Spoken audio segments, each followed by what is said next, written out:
ಗೋವಿಂದಣ್ಣ ನಮಸ್ಕಾರ. ನಮಸ್ತೆ. ಇದು ನೀವು ತಪಸ್ಸು ಜಪ ನೀರಲ್ಲಿ ಮಾಡಬೇಕಾದ್ರೆ ರಾತ್ರಿ ಆಗ್ಬೋದು ಬೆಳಗ್ಗೆ ಆಗ್ಬೋದು ಕೆಲವೊಂದಷ್ಟು ದುಷ್ಟಶಕ್ತಿಗಳು ಕೆಲವೊಂದು ಜಲಕ್ರೀಡೆ ಆಡೋದಕ್ಕೆ ಯಾವ ಬರ್ತವೆ ಅಂತೆಲ್ಲ ಹೇಳಿ ಸ್ವಲ್ಪ ಅವುಗಳದ್ದು ಅನುಭವಗಳು ಹೇಳಿದ್ರಿ.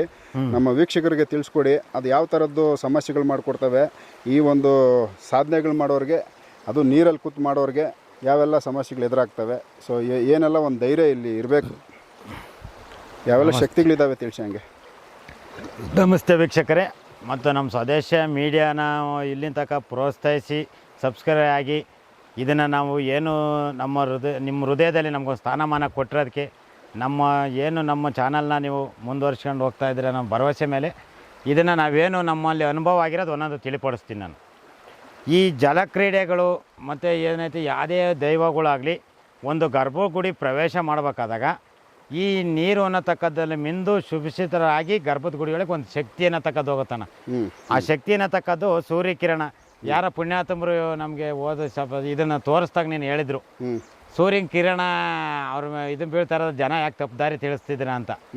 ಅದು ಸೂರ್ಯನ ಕಿರಣ ಎಲ್ಲದ್ರ ಮೇಲೆ ಈಗ ಯಾಕೆ ಬೀಳ್ತಾ ಇಲ್ಲ ನನ್ನ ಮೇಲೆ, ಅದನ್ನ ಏನೈತೆ ಅದೇ ಥರ ಕಿರಣ ಥರ ಹೋಗಿ ದೇವ್ರಿಗೆ ಗರ್ಭದ ಗುಡಿ ಆಕರ್ಷಣೆ ಆಗುತ್ತೆ. ಇದು ಒಂದು ಇದು ದೈವ ಏನೈತೆ ಶಿಲೆ ನಾವು ಸ್ಥಾಪನೆ ಮಾಡಿರ್ತೀವಲ್ಲಣ್ಣ, ಆ ಶಿಲೆ ಒಳಗೆ ದೇವರು ಅನ್ನತಕ್ಕ ನೀರಿನಲ್ಲಿ ಬಿಂದಾಗ ಈ ತಪಾಸ್ ಮಾಡ್ಬೇಕಾದಾಗ ಏನೈತೆ ಜಲಕ್ರೀಡೆ ಆಡ್ತಾ ಇರ್ತಾರೆ ದೇವಗಾಣಿಕೆಯರು. ಈ ದೇವಗಾಣಿಕೆಯರು ಏನಾಗುತ್ತೆ ಜಲಕ್ರೀಡೆ ಆಡ್ಬೇಕಾಗ ಇದನ್ನ ಎಕ್ಸಾಂಪಲ್ ಏನಂದ್ರೆ ಶ್ರೀಕೃಷ್ಣ ಪರಮಾತ್ಮದಲ್ಲಿ ಒಂದು ಅವ್ರ ವಸ್ತ್ರಾಭರಣ ಎಲ್ಲ ಕದ್ಕೊಂಡು ಹೋಗ್ತಾನೆ ಶ್ರೀಕೃಷ್ಣ. ಜಲಕ್ರೀಡೆ ಅನ್ನತಕ್ಕದ್ದು ಈ ಗಂಗೆಯ ಒಳಗೆ ಅವ್ರು ಮಿಂದುತ್ತಾ ಇರ್ತಾರೆ ಯಾವಾಗಲೂ. ಅವ್ರಿಗೆ ನೀರು ಅಂದರೆ ಅದು ಆನಂದ, ಹರಿಯ ನೀರೊಳಗೆ. ಮತ್ತು ಈ ನೀರೊಳಗೆ ಮತ್ತು ಇವು ನಾವು ಸಿದ್ಧಿ ಸಾಧನೆ ಮಾಡ್ಕೊತಾ ಇರ್ತೀವಿ. ಮತ್ತು ಯಾರ ಬಿಟ್ಟೋಗಿರೋದು ಇವತ್ತು ಬೇಡಪ್ಪ ಈ ಶಕ್ತಿ ಅನ್ನತಕ್ಕದ್ದು ಒಂದು ಚೌಡಿ ಪ್ರಯೋಗ ಆಗಿರ್ಬೋದು, ಒಂದು ಯಾವುದೋ ಒಂದು ಆತ್ಮ ಬಿಟ್ಟಿರೋದು, ಅವರು ಸಾಧನೆ ಮಾಡ್ಕೊಂಡು ಬೇಡದ ವಸ್ತು ನೀರನ್ನ ಬಿಡ್ತಾರಲ್ಲಣ್ಣ, ವಿಸರ್ಜನೆ ಮಾಡಿದಾಗ ಅಂಥ ವಸ್ತು ಬಂದ್ಬಿಡದೆ ಇವನು ತಪಾಸ್ ಮಾಡ್ತಿರ್ತೀವಲ್ಲ, ಅಂಥವು ಬಂದು ನಮ್ಮ ಶರೀರ ಒಕ್ಕಕ್ಕೆ ನೋಡ್ತವೆ. ಅವಾಗೇನಾಗುತ್ತೆ ನಾವು ಅದಕ್ಕೆ ನಮ್ಮ ಮಂತ್ರ ನಮ್ಮದು ಗುರಿ ನಾವು ಅದನ್ನು ಜೋರಾಗಿ ಇದು ಮಾಡಿದಾಗ ಅವೇನಾಗುತ್ತೆ ಬಿಟ್ಟು ಇದು ನನಗೆ ಸ್ಥಾನಮಾನ ಇಲ್ಲ, ಇದು ಬೇರೆ ಏನಾದ ಅವನು ನಿಜವಾದ ದೈವ ಕಾಣಕ್ಕೆ ಹೋಗ್ತಾ ಇದ್ದಾನೆ, ಇದನ್ನು ನಮಗೆ ಅಲ್ಲಿ ಜಾಗ ಸ್ಥಾನಮಾನ ಇಲ್ಲ ಅಂದಾಗ ನಮ್ಮನ್ನು ಸುತ್ತ ದೇವರು ನಮ್ಮನ್ನು ರಕ್ಷಣೆ ಮಾಡುತ್ತೆ. ಅವಾಗ ಏನಾಗುತ್ತೆ ನಮ್ಮ ಬಿಡೋ ಯಾವುದೋ ಒಂದು ಬಂತು ಅಂತೇಳಿ ಅದನ್ನೇ ಕೂಡಿಕೊಂಬಾರ್ದು ನಾವು. ಇದೇನಾಗುತ್ತೆ ಅವನು ಎಲ್ಲ ಅನುಭವಿಸಿ ಜೀವನದಲ್ಲಿ ಎದ್ದೇಳಕ್ಕಾಗದಲ್ಲಿ ಅವ್ನು ಕೈ ಬಿಟ್ಟಿರ್ತಾನೆ.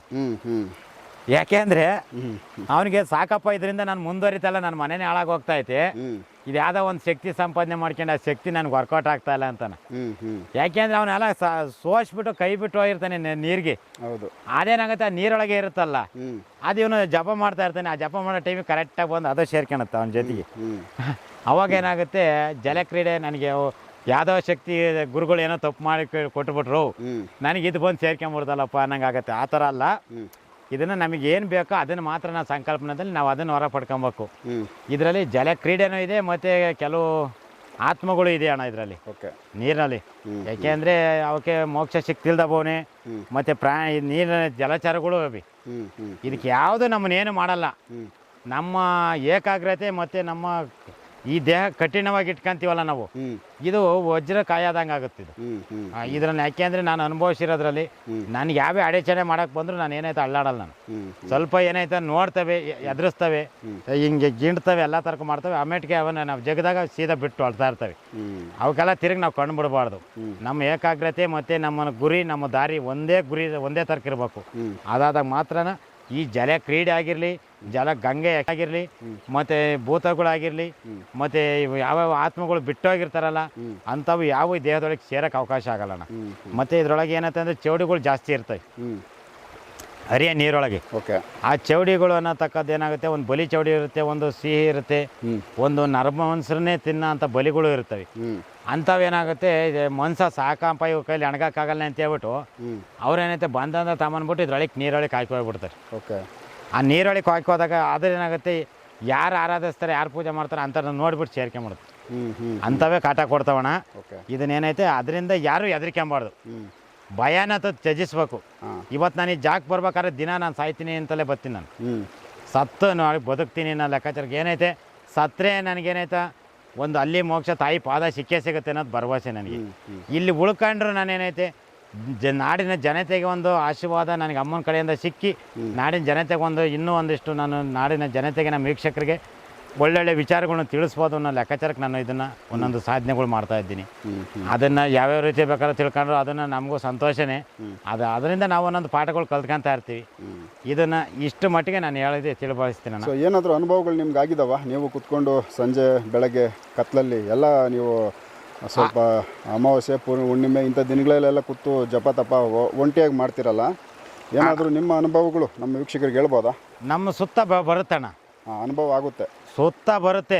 ಏನು ಯಾವ ಥರ ಅನುಭವ ಆಗುತ್ತೆ? ಹಿಂಗೆ ಗೆಜ್ಜೆ ಹಿಂಗೆ ನೀರು ಕಾಲಿಕ್ದಂಗೆ ಹಿಂಗೆ ಸೌಂಡು ನಡ್ಕೊಂಬತ್ತವ್ರೆ ಅಂತ ಬತ್ತಾರೆ ನನಗೆ. ಮತ್ತು ಗೆಜ್ಜೆ ಸೌಂಡು, ಹಾಂ, ಮತ್ತು ಯಾರೋ ಅಲ್ಲಿ ಒಂಥರ ಏನೋ ಆಡ್ದಂಗೆ ರಾಗಗಳು ಈ ಥರ ಎಲ್ಲ ಕಾಣ್ತವೆ. ಮತ್ತು ಏನಾಗುತ್ತೆ ಅಂದರೆ ಯಾರೋ ಒಂಥರ ಇದ್ಕಿದಂಗೆ ಜೋರ ಕೂಗಾಡೋದು ನಿಮ್ಮ ಸುತ್ತಮುತ್ತನ. ಬಟ್ ಇಲ್ಲಿ ನಿರ್ಜನ ಪ್ರದೇಶ ಇದು. ನಿರ್ಜನ ಅಣ್ಣ ಏನಾಯ್ತು, ಬರಲ್ಲ ಇಲ್ಲಿ. 30 ಅಡಿ 60 ಅಡಿ ಉದ್ದ, ಅಷ್ಟು ಹೈಟಾಗಿ ಕುಂತ್ ಕಾಣುತ್ತೆ. ಈ ಕೈ ನಮ್ಮ ಈ ಕಾಲುಗಳು ಏನಾಯ್ತು ಅದು ಒಂದು ಬೆಳ್ಳಿಗೆ ಸಮಾನ ಅವ್ರಿಗೆ. ಅಷ್ಟು ಸೈಜ್ ಇರ್ತಾರಣ್ಣ. ಆ ಆಕಾರ ನೋಡಿದ್ರು ನಾವು ಹೆದರ್ಕೊಂಬಾರ್ದು. ನಾವು ಅವಾಗೇನಾಗುತ್ತೆ, ಪಾಯಿ ಮಾಮ್ ತಾಯಿ ಅಂತ ಹೇಳ್ಬಿಟ್ಟು ಮಾಮೂಲಿ ನಿನ್ನ ನಿಜ ರೂಪ ತೋರ್ಸಮ್ಮ, ನಿನ್ನ ಅನುಗ್ರಹಿತಳಾದೆ, ನಾನು ಶರಣಾದೆ ನಿನ್ನ ಪಾದ ಪದ್ಮಾಂಗಳಿಗೆ, ನನಗೆ ಒಂದು ಆಶೀರ್ವಾದ ಕೊಟ್ಟು ನಾನು ಸಮಾಜಕ್ಕೆ ಒಂದು ಲೋಕ ಕಲ್ಯಾಣಕ್ಕಾಗಿ ತನ್ನ ಸ್ವಾರ್ಥಕ್ಕೆ ಅಂತ ಅಂದರೆ ಯಾವುದು ಬರಲ್ಲಣ್ಣ.